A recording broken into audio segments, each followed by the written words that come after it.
ఎడారిలో సెలయేర్లు. ఫిబ్రవరి 25వ తేదీ కొరకు వ్రాయబడిన ఈ భాగాన్ని మీకు చదివి వినిపిస్తున్నది సహోదరుడు పాల్ సుందరం. మీరు అడుగుపెట్టు ప్రతి స్థలమును మీకిచ్చుచున్నాను. యెహోషువ గ్రంథము 1వ అధ్యాయము 3వ వచనము. క్రీస్తు కోసం మనం ఇంతవరకు ఆక్రమించుకోలేని స్థలాల సంగతి మాత్రమే కాక ఇంతవరకు మనం స్వతంత్రించుకొని అనేకమైన వాగ్దానాలు ఇంకా అలాగే ఉండిపోయాయి. దేవుడు యెహోషువతో ఏం చెప్పాడు?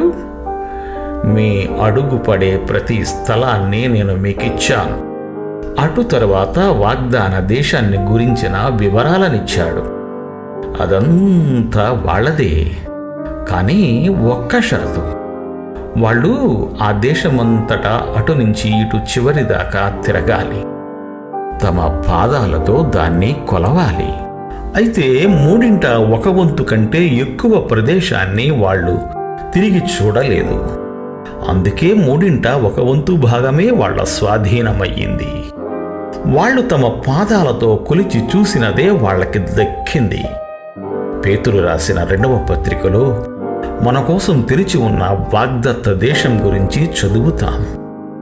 మనం విధేయత, విశ్వాసాలనే అడుగులతో వాటిని కొలిచి విధేయత గల నమ్మికతో దానంతటినీ మన స్వంతం చేసుకోవాలని దేవుని చిత్తం.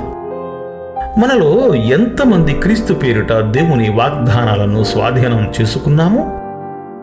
విశ్వాస భూమి ఎంతో విస్తరించి ఉంది. దాని కొనల వరకు నడిచి వెళ్ళి మొత్తం స్వాధీనపరుచుకోవాలి. మన స్వాస్థ్యం మొత్తాన్ని మనం చేజిక్కించుకుందాం. ఉత్తరానికి, దక్షిణానికి మన కన్నులెత్తుదాం. తూర్పు, పడమరలను పరికించి చూద్దాం. నీకు కనిపించే నెలంతటినీ నీకిస్తాను అంటున్నాడు దేవుడు. యూదా ఎక్కడైతే తన కాలు మోపాడో అదంతా అతనిదే. బెన్యామీను ఎంత దూరం తిరిగితే అంత దూరము అతని స్వంతమే. ప్రతివాడు వెళ్ళి తన అడుగు పెట్టడం ద్వారా తన స్వాస్యాన్ని పొందాలి. వీళ్ళెవరైనా ఒక చోటులో పాదమునారంటే వాళ్ళ మనసులో ఒక నిశ్చయత ఏర్పడిపోతుంది, ఈ భూమి నాదే అని. దానియేలు ఒక నీగ్రో వృద్ధుడు, కృపలో గొప్ప అనుభవం ఉన్నవాడు.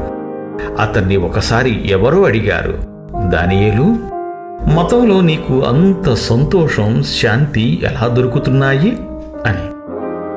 అతడు జవాబిచ్చాడు, అతి శ్రేష్టమైన విలువైన వాగ్దానాల మీద నేను బోర్లా పడిపోతాను. వాటిలో ఉన్నవన్నీ నావే. ఎంత సంతోషం! అవును, వాగ్దానాల మీద బోర్లాగా పడిపోయి వాటిల్లోని ఐశ్వర్యానంతటినీ కౌగలించుకుంటే అవన్నీ మనవే. దేవుడు మిమ్ము దీవించుగాక. ఆమేన్.